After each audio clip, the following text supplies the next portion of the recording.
जय हिंद साथियों, आप सभी का स्वागत है आपके अपने परिवार मैथ्स गुरु मनीष में।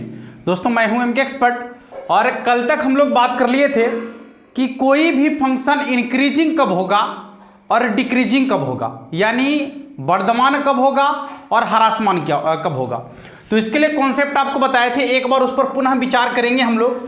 पहले देखेंगे कि पहला कॉन्सेप्ट आपका था, सबसे पहला कॉन्सेप्ट लिखे थे हम कि यदि आप जो दिया गया फंक्शन है उसका आप डिफरेंशिएशन निकालते हैं, यानी f डैश x का मान निकालते हैं, और यदि यह f डैश x का मान 0 से बड़ा हो जाता है, ठीक है, या f डैश x का मान यदि 0 से बड़ा हो जाता है, तो आप कह सकते हैं कि इस कंडीशन में जो है, इस कंडीशन में फलन आपका क्या होगा, इस कंडीशन में निरंतर वर्धमान होगा, निरंतर वर्धमान होगा, ठीक है।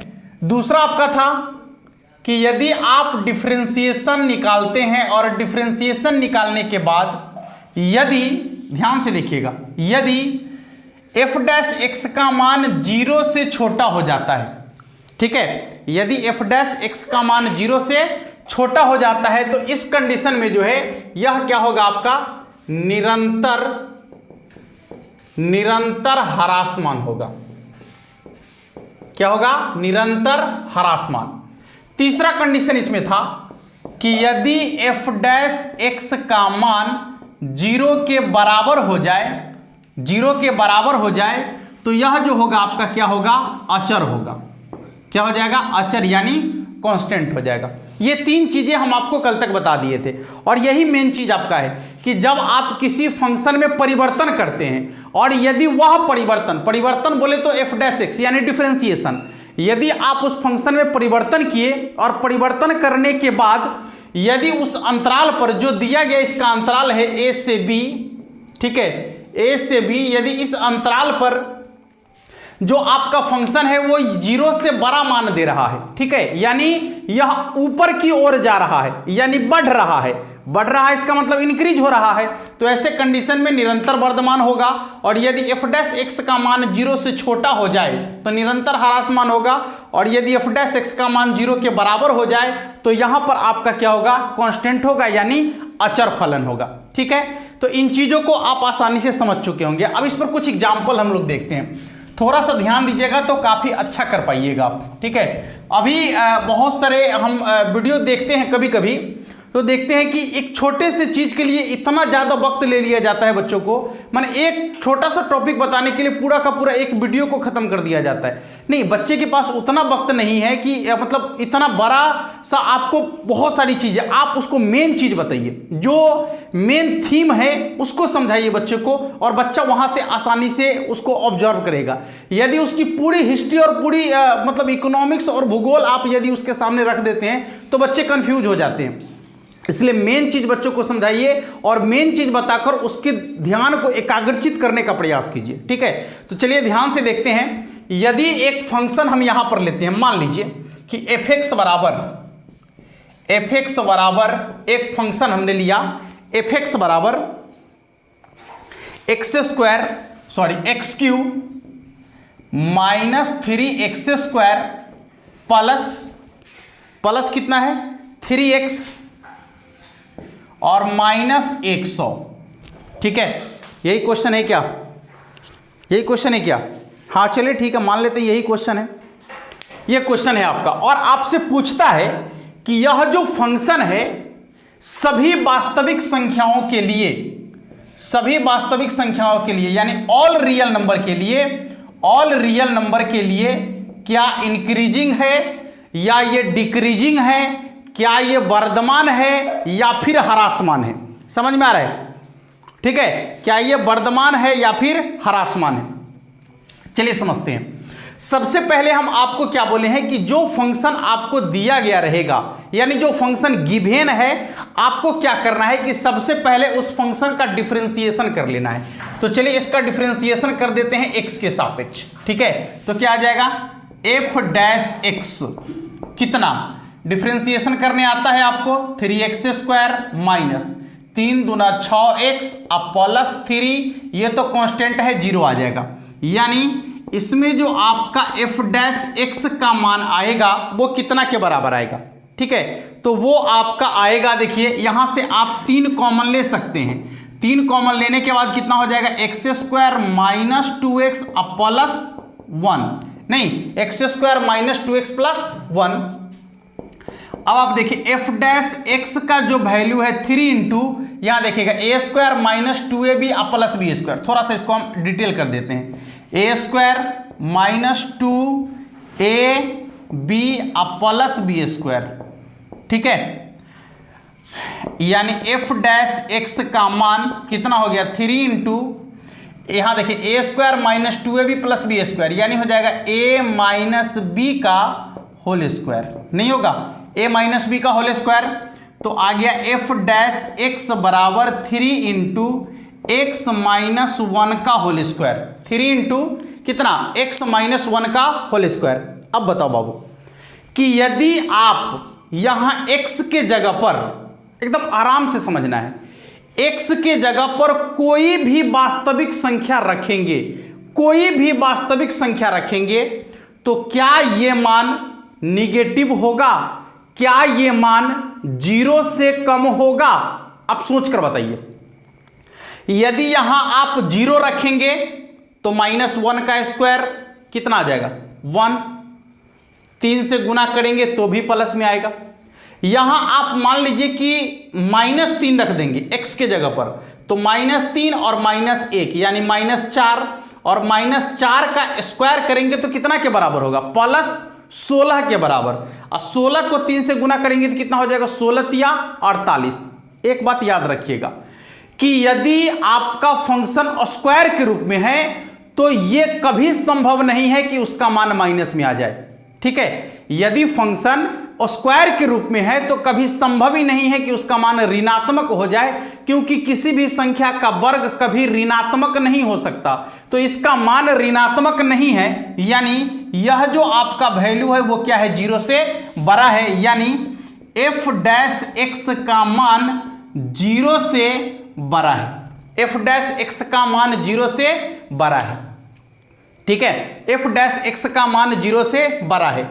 और आपको अभी जस्ट बताए हैं कि जब f डैश x का वैल्यू 0 से बड़ा हो जाए, यानी पॉजिटिव हो जाए, ठीक है, तो ऐसे कंडीशन में जो आपका फंक्शन है वो क्या कहलाता है, वर्धमान कहलाता है। क्या कहलाता है, वर्धमान। 0 से बड़ा है तो निरंतर वर्धमान कह सकते हैं आप। यदि इसमें बराबर लग जाता तो वह आपका सीधे वर्धमान होता, लेकिन यहां पर 0 से बड़ा है तो आप कह सकते हैं कि यह जो फंक्शन है आपका निरंतर वर्धमान है। और एक बात और याद रखिएगा कि यदि कोई लगातार वर्धमान है, निरंतर वर्धमान है, तो उसको आप वर्धमान कह सकते हैं, ठीक है। यदि कोई फलन निरंतर वर्धमान है तो उसको आप वर्धमान कह सकते हैं, लेकिन यदि कोई फलन सिर्फ वर्धमान है, ठीक है, सिर्फ वर्धमान है, तो कभी कभी वो निरंतर वर्धमान हो भी सकता है और नहीं भी हो सकता है। आइए ध्यान से समझते हैं। अभी यहां पर देखेंगे कि f डैश x का मान यदि 0 से बड़ा है तो यह फलन जो है आपका क्या है, निरंतर वर्धमान है। सभी वास्तविक संख्याओं के लिए यह निरंतर वर्धमान है, ठीक है। तो एक चीज आपका यहां से क्लियर हो गया होगा सभी लोगों का। तो जल्दी से पहले इसको आप नोट कर लीजिए। एक सवाल और अभी हम लोग देखेंगे, इसी पर आधारित सवाल है आपका, एक सवाल और देखेंगे। जल्दी से नोट कर लीजिए सभी लोग, इसको जल्दी से नोट कर लेंगे तो एक सवाल और अभी हम लोग देखेंगे इस पर। चलिए देखते हैं अगले सवाल को, देखते हैं कि दूसरा सवाल इसमें आपका क्या कहता है।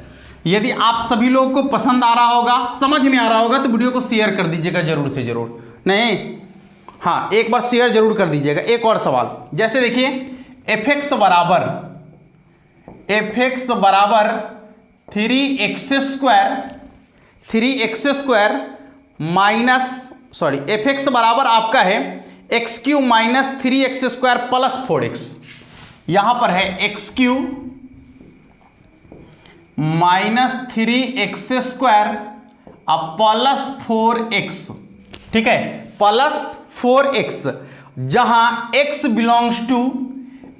Belongs to all real number. x belongs to all real number के लिए आपको क्या चेक करना है कि यह निरंतर वर्धमान फलन होना चाहिए। क्या होना चाहिए? निरंतर वर्धमान फलन होना चाहिए। चलिए ध्यान से देखते हैं। आपको जब भी ये चेक करने के लिए कहे कि वर्धमान है या ह्रासमान है, तो आप क्या चेक कीजिएगा? यही ना कि इसका परिवर्तन करके देखेंगे कि परिवर्तन इसका किधर की तरफ हो रहा है, 0 से ज्यादा हो रहा है यानी ऊपर की तरफ हो रहा है, या परिवर्तन नीचे की तरफ हो रहा है। यदि परिवर्तन ऊपर की तरफ हो रहा है तो वर्धमान है, यदि परिवर्तन नीचे की तरफ हो रहा है तो ह्रासमान है। ठीक है, चलिए देखिए x के सापेक्ष इसका डिफरेंशिएशन कर लेते हैं। तो क्या आएगा? f डैश x बराबर, यहां देखिए इसका डिफरेंशिएशन कितना होगा? 3x² माइनस 3 दूना 6x अब प्लस 4। जो लोग डिफरेंशिएशन पढ़े होंगे बहुत आसानी से डिफरेंशिएशन को समझ पा रहे होंगे, दिक्कत नहीं होगा उनको। चलिए देखिए f डैश x बराबर हो जाएगा आपका 3x², एक कम करते हैं यहां से थोड़ा सा, 3x² तो ठीक है, माइनस 6x भी ठीक है, प्लस इसको +3 आप +1 कर सकते हैं। देखिए +3 +1 कर सकते हैं, किसी को दिक्कत नहीं ना? क्या क्या आ जाता है देखिए चलिए ध्यान से देखते हैं। ये हो गया आपका f डैश x बराबर, यहां से आप 3 कॉमन ले सकते हैं, तो क्या आ जाएगा? x² minus 2x plus 1। ठीक है, x² माइनस 2x प्लस 1, यहां भी आपका है +1, लास्ट वाला ये जो कहते हो इतना ही का क्रिया हुआ है। ठीक है, तो ये हो जाएगा f डैश x का मान कितना? 3 इंटू फिर से वही चीज है a² माइनस 2ab या प्लस b², तो इसके जगह पर लिख सकते हैं क्या? x माइनस 1 का होल स्क्वायर और प्लस 1। अब फिर से एक बार आप हमें बताइए कि यहां जो आपका फंक्शन है ये फंक्शन क्या है? स्क्वायर वाला है, नहीं है? ये स्क्वायर वाला फंक्शन है। तो आप x के जगह पर कोई भी रियल नंबर रखेंगे, कोई भी वास्तविक संख्या रखिएगा, यहां पर कुछ और रख के देखिए ना, वो आपके ऊपर डिपेंड करता है। उतना मतलब उतना भी कम आप लोग समझदार नहीं है कि आपको यहां पर संख्या रखने नहीं आएगा, वर्ग करने नहीं आएगा। वो सब यदि हम सिखाने लगे तो फिर भारी गड़बड़ हो जाएगा ना। एकदम क्रिया कीजिए आप। यदि आप अपने से मेहनत नहीं करते हैं, यदि आपके शिक्षक आपसे मेहनत नहीं करवाते हैं, तो समझिए कि आपको गड्ढे में ढकेल रहे हैं। ठीक है, क्योंकि जब तक आप मेहनत नहीं करोगे बाबू, तब तक आप बेहतर नहीं बन पाओगे। हम आपको पढ़ा सकते हैं, सिखा सकते हैं, मेहनत आपको खुद करना पड़ेगा। ठीक है, इसीलिए आपके ऊपर ये प्रेशर होना चाहिए मेहनत का। कहा गया है ना कि बिना भय के प्रीत नहीं होता है। तो जब तक आपके अंदर डर नहीं होगा, भय नहीं होगा, तब तक आपके अंदर प्रीत नहीं आएगा। वही चीजें हैं। इसलिए x के जगह पर आप कोई भी वास्तविक संख्या रखकर चेक कर लीजिए। जब स्क्वायर रहेगा तो ऋणात्मक आने का कोई चांस ही नहीं बनता है। तो आप कह सकते हैं कि ये जो आपका वैल्यू है ये 0 से क्या है? बड़ा है, 0 से बड़ा है। अर्थात f डैश x का जो मान है वह क्या है? 0 से बड़ा है। नहीं, इसका मान 0 से बड़ा है, इसका मतलब f डैश x का वैल्यू 0 से क्या है? बड़ा है। और जब f डैश x का मान 0 से बड़ा हो गया, इसका मतलब है कि ये क्या है? निरंतर वर्धमान है। क्लियर हो गया? ये निरंतर क्या है? आपका वर्धमान है। तो आपको दूसरा सवाल भी आसानी से समझ में आ गया होगा। जब भी इस तरीके का सवाल आपसे पूछा जाएगा मेरे भाई, तो आपको यही करना है कि फर्स्ट में आपको सबसे पहले उसका डिफरेंशिएशन कर लेना है, और डिफरेंशिएशन करने के बाद आपको सिर्फ ये चेक करना है कि इसके डिफरेंशिएशन का जो वैल्यू है, जिस अंतराल की बात की जा रही है, उस इंटरवल में यह आपका जो डिफरेंशिएशन का मान है ये प्लस में हो रहा है या माइनस में हो रहा है। यदि प्लस में हो रहा है तो वर्धमान है, निरंतर वर्धमान है, और यदि माइनस में हो रहा है तो ह्रासमान है। यदि 0 के बराबर हो रहा है तो कांस्टेंट है। लीजिए आसानी से। ठीक है, चलिए सवाल एक और हम अभी देखेंगे, थोड़ा सा ध्यान दीजिएगा तो आप बेहतर से समझ पाएंगे। एक सवाल और आपके सामने, जैसे मान लीजिए कि यहां लिखे fx बराबर यहां लिखा हुआ है आपका, देखिएगा एक क्वेश्चन और लेते हैं।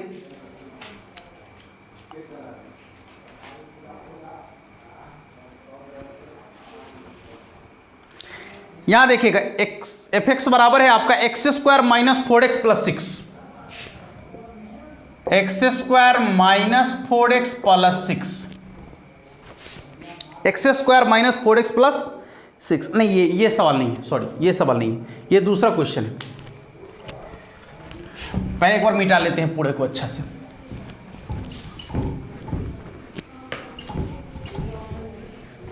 अब देखिए थोड़ा सा मार्कर साथ नहीं दे रहा है ठीक तरीके से ना, मार्कर चल ही नहीं पा रहा है। चलिए ये मार्कर थोड़ा सा चल रहा है, अभी इसी से काम करते हैं एक बार। देखिए क्या है,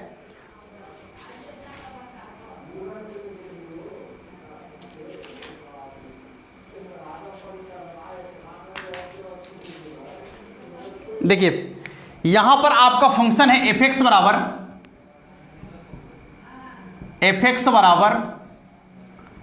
3x और प्लस 17, फिर x belongs to all real number. और इसके लिए आपको क्या चेक करना है कि यह प्रदत्त फलन जो है निरंतर वर्धमान है। क्या है? निरंतर वर्धमान है। क्या कीजिएगा आप लोग, देखिएगा एक बार बना के। यदि इतना बेहतर तरीके से आपको समझा दिए हैं तो आपका फर्ज बनता है कि एक बार इस क्वेश्चन को बनाकर देखें।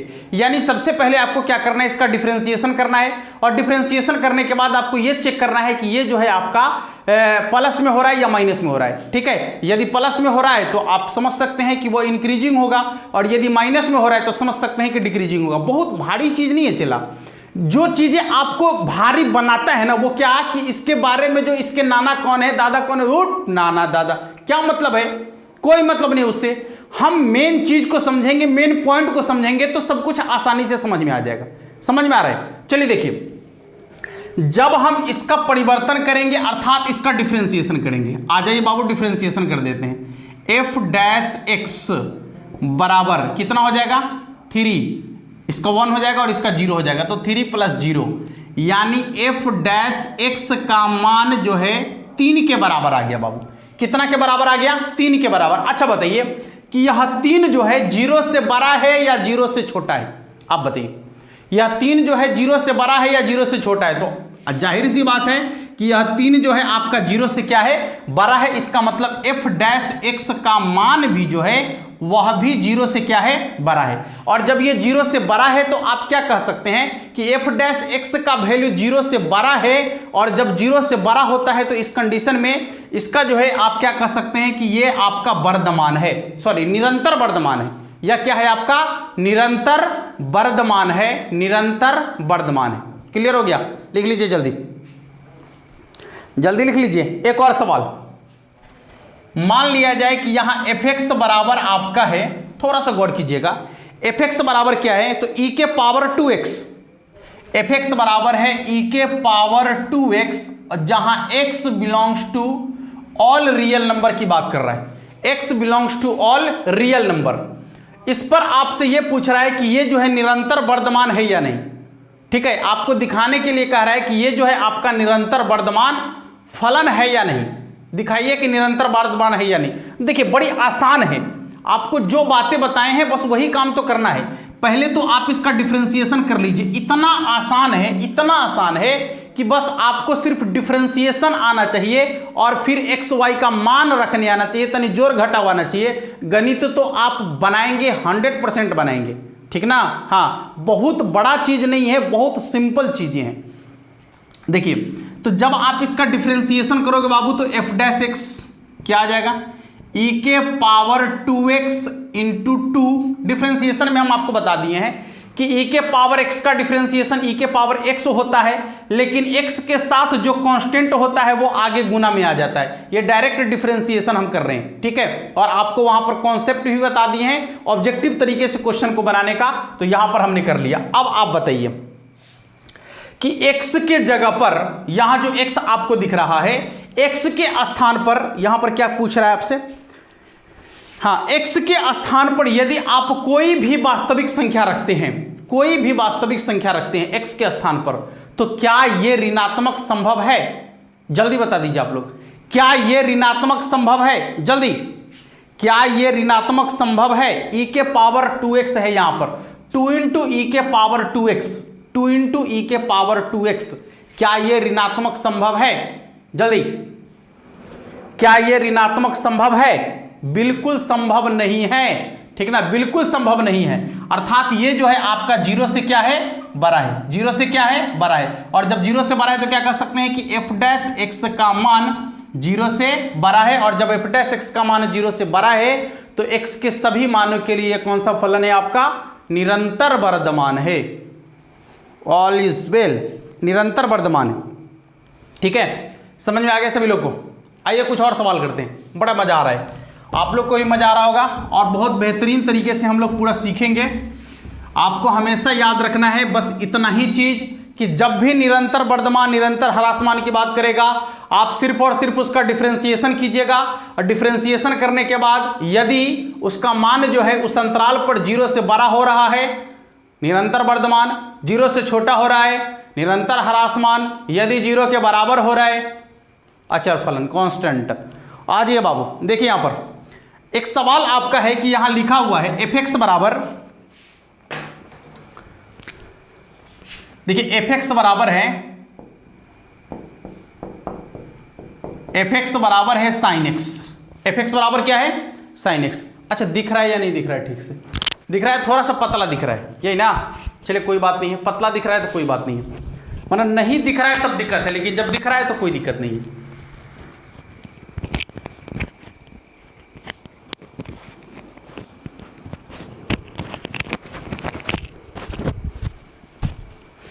देखिए f(x) बराबर sin x से प्रदत्त फलन 0 से π/2 में निरंतर वर्धमान है।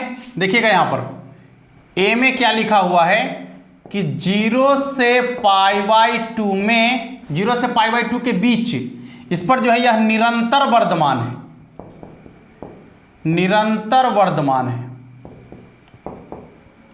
दूसरा प्रश्न इसमें कहता है आपसे π/2 से पाई के बीच निरंतर ह्रासमान है। और तीसरा सवाल आपसे यह पूछ रहा है कि 0 से पाई के बीच, 0 से पाई के बीच ना तो वर्धमान है और ना ही ह्रासमान है, ना तो वर्धमान है और ना ही ह्रासमान है, ना तो वर्धमान है और ना ही ह्रासमान है। ठीक है, आइए, घबराना थोड़ी है, चलो घबराएगा सवाल को देख के, तनिक को नहीं घबराएगा, तनी मार्कर में पहले लिंक डाल लेते हैं, मज़ा नहीं आ रहा है पढ़ाने में, मार्कर की वजह से थोड़ा सा मज़ा नहीं आ रहा है। ठीक है, एक बार आप लोग कोशिश कीजिए ना, तब तक ट्राई मारिए, तब तक आप लोग एक बार ट्राई कर लीजिए इसको, तब तक थोड़ा सा इंक डाल लेते हैं हम।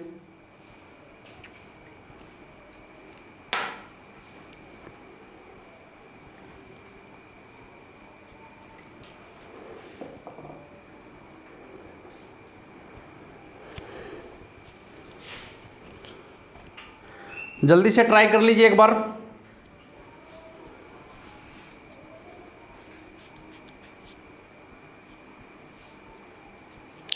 अच्छा, यदि किन्हीं लोगों को थोड़ा सा जानकारी हो तो ये बता सकते हैं कि मार्कर जो है बेहतर कौन हो सकता है। बहुत सारा मार्कर यूज किया इस पर लिखने के लिए, लेकिन सफिशिएंट नहीं हो पा रहा है। अभी एचडी मार्कर हमने खरीद कर लाया, देखिए यहाँ पर दिख रहा होगा आपको, ये एचडी मार्कर है, फिर भी इतना अच्छा से काम नहीं कर रहा है। चलिए देखिए, पहली चीज क्या करना है कि आपको इसका डिफरेंशिएशन कर लेना है, यानी f dash x, f dash x, sine का डिफरेंशिएशन क्या होता है बाबू, cos x, साइन का डिफरेंशिएशन होता है cos x। अब आ जाओ, अब बात है सवाल नंबर ए की। ए नंबर क्या कहता है बाबू कि 0 से π/2 के बीच निरंतर वर्धमान, यानी 0 से 90 डिग्री के बीच वाला यदि मान रखेंगे तो इस पर निरंतर वर्धमान होगा। कहने का मतलब है कि 0 से 90 डिग्री के बीच वाला मान यदि इसमें आप रखिएगा ना तो वह 0 से बड़ा होगा हमेशा। तो चेक करके देखने में क्या जाता है। अच्छा बताइए कि यहां पर हमको 0 भी नहीं रखना है और 90 डिग्री भी नहीं रखना है, तो जब 0 नहीं रखना है और 90 डिग्री नहीं रखना है तो उसके बीच में क्या क्या आता है, 30 डिग्री यहां पर हम लेते हैं, फिर 45 डिग्री, फिर 60 डिग्री और 90 डिग्री तो रखना ही नहीं है। ये 3 मान रख के चेक करते हैं। तो सबसे पहले आप cos 30 डिग्री की बात कर लीजिए। देखिए यहां पर तो cos 30 डिग्री बराबर होता है, cos 30 डिग्री बराबर कितना होता है, ध्यान से देखिएगा, तो √3/2 जो 0 से बड़ा है।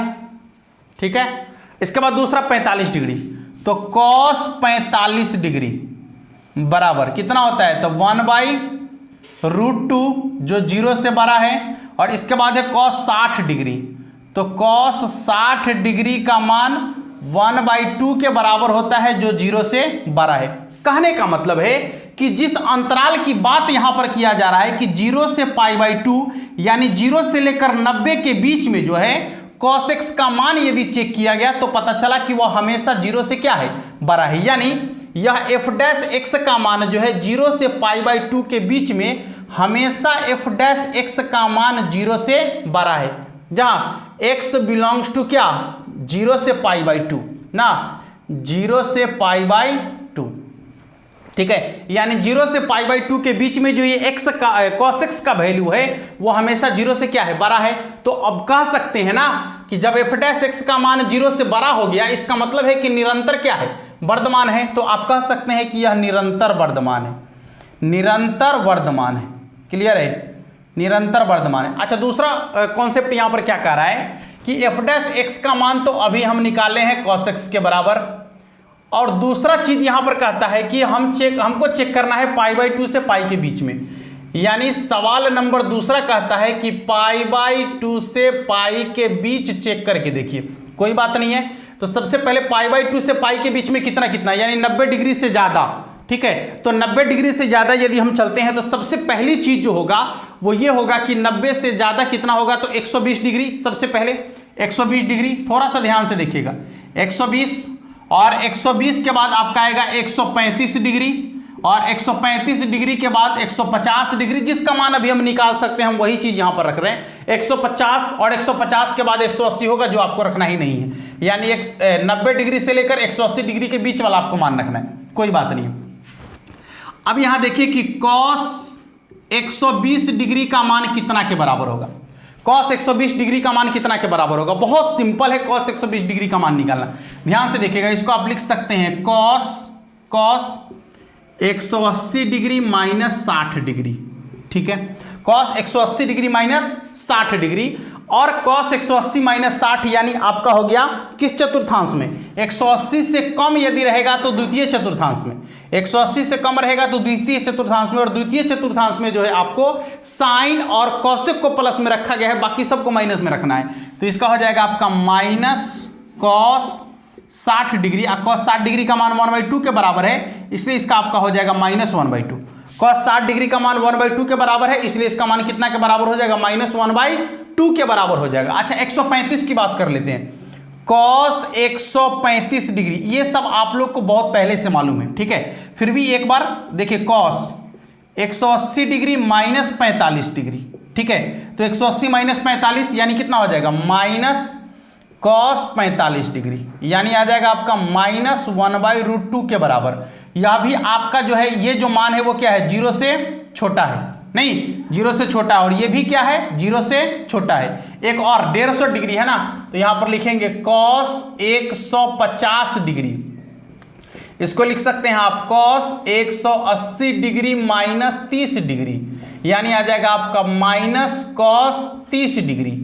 और cos 30 डिग्री का मान कितना है, √3/2 के बराबर, यानी हो जाएगा माइनस √3/2 के बराबर, जो 0 से क्या है, छोटा है। तो अब आप बताइए कि जो अंतराल यहां पर हम अभी देख रहे थे π/2 से पाई, यानी 90 डिग्री से 180 डिग्री के बीच वाला मान, तो जब हमने इन मानों को रखा तो ये पता चला कि ये जो f' का मान है, ये जो f' का मान है वो 0 से क्या हो रहा है, छोटा हो रहा है, नहीं 0 से छोटा हो रहा है, यानी सबका सब माइनस में आ गया, ये भी माइनस में आया, ये भी माइनस में आया, और ये भी माइनस में आया।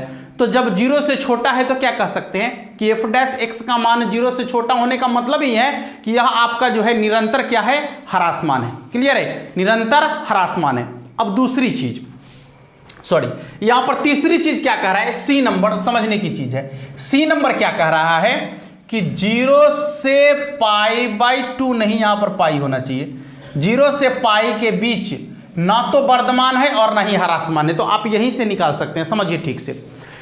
क्या हुआ कि 0 डिग्री से, सॉरी ये तो ठीक लिखा हुआ था, देखिए क्या हुआ कि 0 से π/2 पर निरंतर वर्धमान हुआ, और फिर π/2 से पाई पर निरंतर ह्रासमान हुआ। समझिएगा, 0 से π/2 के बीच निरंतर वर्धमान हुआ, और फिर π/2 से पाई के बीच निरंतर ह्रासमान हुआ। ठीक है, तो जितना यहां पर बढ़ गया फिर उतना ही घट गया। इसका क्या मतलब है कि ना ही बढ़ा और ना ही घटा। नहीं, देखिए समझिए ठीक से, यहां 0 से लेकर π/2 पर निरंतर वर्धमान हो गया। मान लीजिए कि यहां से ऐसे चला और ऐसे गया, और फिर यहां से घूमकर यहीं पे आ गया, यहां से घूमकर यहीं पे आ गया। ठीक है, इसी जगह पर आ गया। इसका क्या मतलब है कि नहीं बढ़ा और ना ही घटा, जैसे कि तैसे है। जितना बढ़ा था उतना ही घट गया, यानी जितना इंक्रीज हुआ उतना फिर आपका डिक्रीज भी हो गया। तो क्या कह सकते हैं कि 0 से π/2 पर, समझिएगा ठीक से, सॉरी 0 से पाई पर, यहां देखिए 0 है और यहां π/2 है। ठीक है, तो पहले 0 से पाई पर बढ़ गया और फिर π/2 से पाई पर क्या हो गया, घट गया। π/2 से पाई पर घट गया। तो अब आप बताइए कि 0 से पाई पर क्या हो रहा है, तो ज्यों कहते हुए नहीं बढ़ा नहीं घटा। क्लियर हो गया? फिर से एक बार और देखिए ठीक से, यहां 0 से पाई पर गया तो बढ़ रहा था, अब π/2 से पाई पर आया तो घट गया। तो क्या कह सकते हैं कि 0 से पाई पर क्या है, वर्धमान है। 0 से पाई पर वर्धमान है, और फिर π/2 से पाई पर क्या है, तो ह्रासमान है, ह्रासमान है। और जब आप 0 से पाई पर देखिएगा, 0 से पाई पर तक क्या है, ना बढ़ रहा है ना घट रहा है, सीधे सीधे जा रहा है। नहीं, तो आप कह सकते हैं कि 0 से पाई पर ना तो वर्धमान है और ना ही ह्रासमान है। क्लियर हो गया? सभी लोगों का क्लियर हो गया? किसी को दिक्कत? जल्दी से देख लीजिए। सवाल आप लोग को खुद बनाने बाबू, हम सीधा सीधा कॉन्सेप्ट दे रहे हैं, सवाल आपको खुद बनाना है। यहां से कॉन्सेप्ट लीजिए, सवाल उठाइए और बनाइए। चलिए एक सवाल तो हम आपको दे ही देते हैं। मान लीजिए कि यहां पर एक सवाल है, यहां पर fx की जगह पर, सॉरी sin x की जगह पर हम cos x ले लेते हैं। जहां पर अभी sin x ले रहे थे वहां पर हम cos x ले लेते हैं, और अंतराल सब यही रहेगा आपका। ठीक है, अंतराल सब जैसे के तैसे जो भी हम दिए हैं आपको यही अंतराल रहेगा। मान लीजिए कि fx बराबर है, fx बराबर है आपका cos x, अंतराल नंबर a 0 से π/2 पर, थोड़ा सा चेंज हो जाएगा इसमें कि 0 से π/2 पर ये जो आपका फंक्शन है, या आपका फंक्शन 0 से π/2 पर, सॉरी 0 से पाई पर निरंतर ह्रासमान है। 0 से पाई पर निरंतर ह्रासमान, निरंतर ह्रासमान। और इसके बाद b में पाई से 2 पाई के बीच निरंतर वर्धमान, निरंतर वर्धमान। और इसके बाद c में 0 से 2 पाई के बीच ना तो वर्धमान और ना ही ह्रासमान, ना तो वर्धमान ना ही ह्रासमान, ना ही ह्रासमान। अब देखिए ये सवाल आप तभी बना पाएंगे जब आपको थोड़ा सा मान वगैरह निकालने आता है। यदि आपको मान वगैरह नहीं निकालने आता है तो इसके लिए हमने कंप्लीट एक वीडियो बनाया है। इसके मान वगैरह को कैसे निकालते हैं, कैसे कैसे इस पर क्रिया करते हैं, इसके लिए कंप्लीट एक वीडियो बना दिए हैं, और उस वीडियो का लिंक डिस्क्रिप्शन में दे दिए।